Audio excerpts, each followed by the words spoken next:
Ito po ating pakinggan kung paano patuloy na nililihis ni Attorney Sal Panelo yung mga sinabi ni Vice President Sara Duterte. At sa tanong, interview ito ni Pinky Webb. Thank you, Pinky. At salamat dun sa inyong interview dahil nakakadagdag ito ng kaalaman. Pakinggan ninyo kung paano umiwas, paano linlangin ang mga tao nitong mga pahayag ni Panelo dahil ang kanilang paniniwala, wala daw yung mga para bang walang kasalanan si Sara kahit nagbanta sa buhay ni Pangulong Marcos, First Lady, at saka po mismo sa House Speaker. So, we are presupposing that something will happen to her. Yes. So, tama ho ba na kapag inisip mo or you are anticipating rather that may mangyayari sa'yo, ay meron na akong kakausapin para patayin ito? Tama ho ba yun? Sa akin, blaster lang yun. Blaster lang yun. Pero ang sinasabi niya, meron na siyang pinaghihinala. Bakit naman niya paghihinalaan mga ito? Number 1, tinanggalan siya ng security. Number 2, ini-impeach siya. Number 3, sinisiraan siya.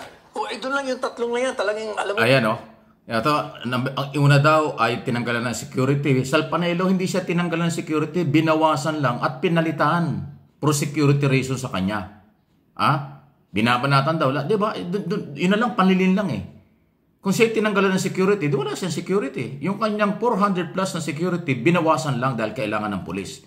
Ngayon na nagkaroon po ng ganitong usapin ng threat, so tinanggal, nirecall yung mga pulis at military, pero pinalitan, hindi siya tinanggalan. O di ba panlilin lang yon? Na sinasabi niya, ayun, at saka daw yung hinaharas. Di ba? Kita mo? Papatayin ka ng mga kalaban mo. Papatayin daw. Indirect threat. Nandito na tayo sa conditional, active, ngayon direct. Kaya sinagot ko yung Malacanang active. Inactive ka mo, hindi active. Tsaka isa pa, sabi ng DOJ, yun na si Jessie, makinig ka. Sabi ni Jessie Yusek, effectively she admitted to be the mastermind of this crime, of this murder. Ako po yan, si Panelo yan. Huwag kayo matatakot kasi yung salamin niya nakakatakot. Indirect beneficiary kung pinatay na. Mauuna pala siya mamatay. Kaya yung operative act nung, yung crime na sinasabi, kung patay na siya. Paano pa? Kaya nga sinasabi niya, di ba? Ba't kailan po bang naging crime yung revenge from the grave? From the grave. But getting an assassin. Wala naman siya sinasabi ng assassin. Sinabi niya lang na I never use the word assassin. Saan ang galing yun? Kasi sinabi niya lang na, di ba galing sa lahat ng mga ano ba ang tawag sa kapag may kinausap ka na at may ipapatay ka? Kung kaibigan mo yun, kaibigan mo, pag ako napatay dito, alam mo na kung sino mga pumatay sa akin. Paano naman naging assassin yun? Hindi naman ganun ang sinabi, kung naman Panelo. Ang sinabi niya, alam mo na yung gagawin mo. Pag may nangyari sa akin, patayin mo ang presidente, first lady at saka speaker. Hindi sinasabi ni Panelo, kung may kaibigan ang gagawa nun. Iniiwas talaga dun sa sinabi. Yun ang mahirap Pero anyway, pakinggan po natin.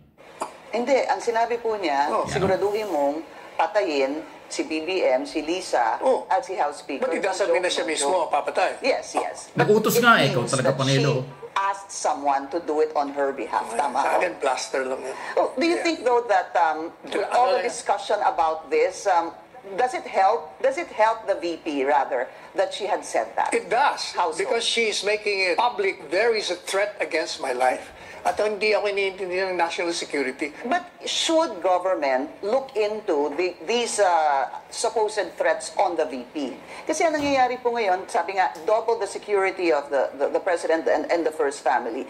And then right now, Attorney, Vice President SPG, Security and Protection Group, I don't know if you caught this. It just happened today. Papalitan po ng members of the AFP and the PNP. And when you listen to some of the statements made by Vice President Sara Duterte, sabi niya, I don't trust anyone anymore.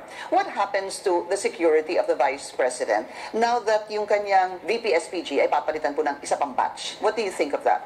Siguro, kung ayaw niya yun, hindi yung mga volunteers coming from the people, ang dami nagba-volunteer. Palagay ko, ang Malacanang dapat talagang imbestigahan yung mga salita niya.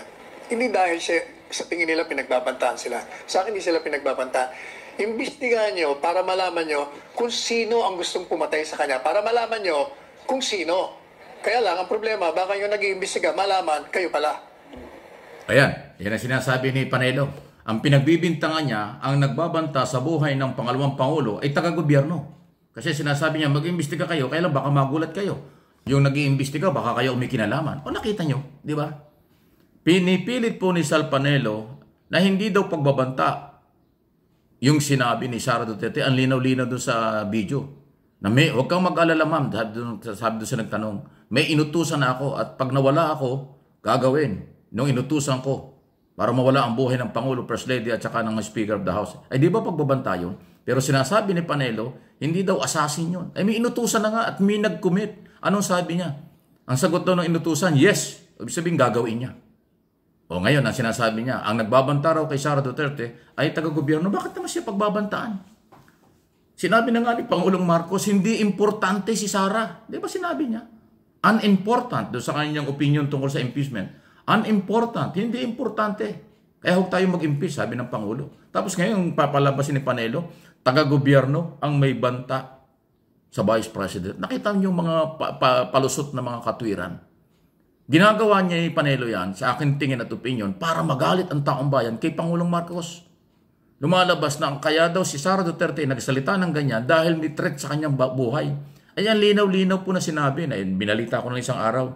Sabi ng PNP, sabi ng NBI, kahit ang military, wala silang nakikitang totoong threat o may nagbabanta sa buhay ng pangalawang Pangulo. Ang kinukonsidera ngayon ng Law Enforcement Agency ay yung banta ng pangalawang Pangulo sa buhay ng Pangulong Marcos.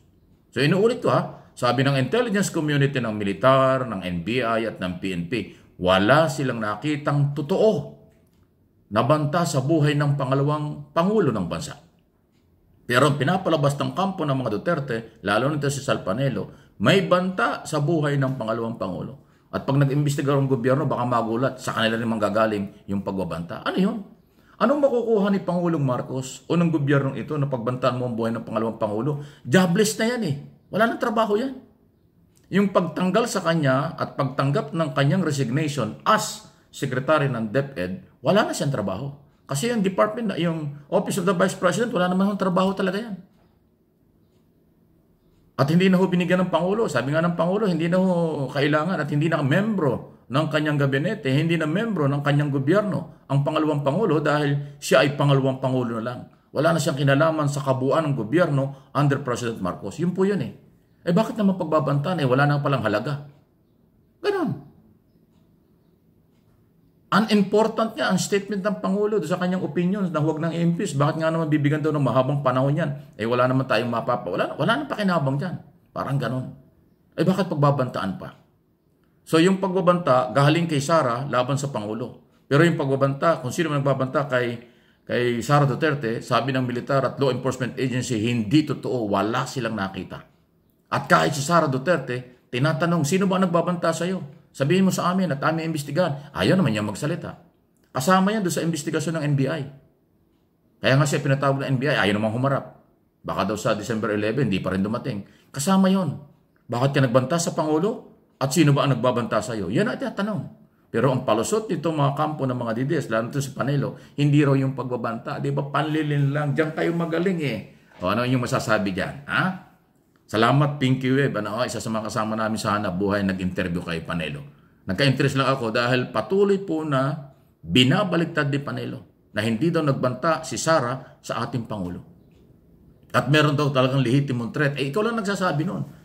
Yung intelligence community at mga otoridad, wala nga nakita eh. Saan ba kami maniniwala? Sa law enforcement agency o kay Sal Panelo or mga DDS? Bahala na kayo dyan.